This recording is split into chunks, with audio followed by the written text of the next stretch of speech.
What is up, guys? Welcome back to the Keep It Hoop YouTube channel.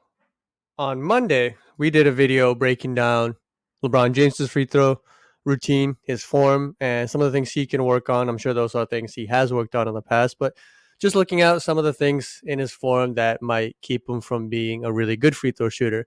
Now, we saw in yesterday's game, I thought this was a little bit funny, but I'm going to let this play.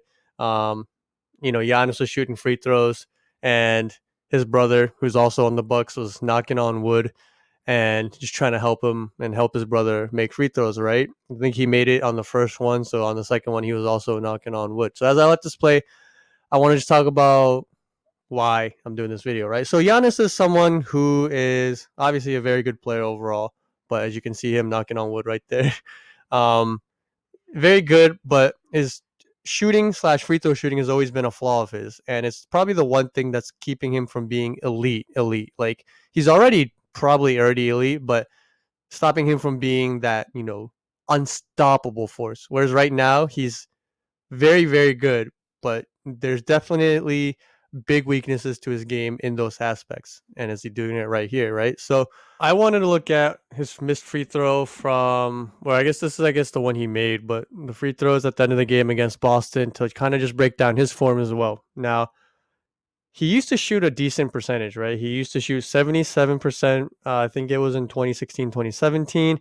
I think you live with that. If Giannis can stay around 30 or 80%, 100% live with that. And then he went down to 76, then 73, then he's been 63 the last 2 years, which is pretty bad, right? So, not sure what the drop off was. I know some people have gotten or become worse shooters when they put on more muscle, and Giannis has definitely put on more muscle since his younger days.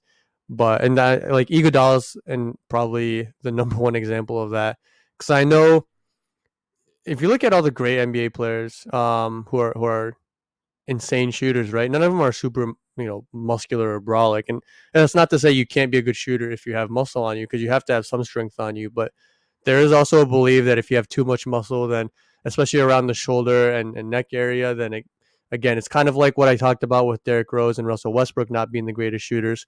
You end up being a little bit tense, and you don't want that. But I don't know what necessarily was the free throw drop off. We again saw this with LeBron, which is why I did that video, and which is why I'm doing this video as well. So let's take a look at his free throw and see if there's anything we can really just figure out, right? So he has the ball kind of outside, which is already kind of a warning sign. I don't like that, right? Ideally, when you're shooting, the two guys who are really good at this are Steph and Trey Young, actually. But instead of out here, I would ideally want him to start shooting the ball in his form closer to here, right? Just closer to his body. And I think as the closer you can have the body or the ball to your body, the more fluid the motion is going to be. If you have the ball out, you're either going to have to bring it back or you're going to have to shoot it in front of you. And regardless, your release point is going to be kind of weird, and it's going to just desync all the synchronization and momentum and movement you have in your body that you want to be fluid, right? So already I don't like where he's starting the ball. And then he has kind of the similar thing with LeBron, where he's bringing the ball backwards at the top of his shot. Now, again, this is something that guys who aren't great shooters have done. And I do think it's not an easy fix. It's very bad. And if you haven't seen the LeBron video, go watch it. But I said it in the same video. If you're bringing the ball back, then you're just, again, everything's not going to be in sync, right? Because whether it's free throw shooting or jump shooting, you want everything to be in the same motion. Ball goes down, your body goes down. Ball goes up, your body goes up. And at the top of whether it's your jump or your tiptoe, you want to be releasing the ball. But if you're adding any type of extra movement, you're just adding variables to your shot.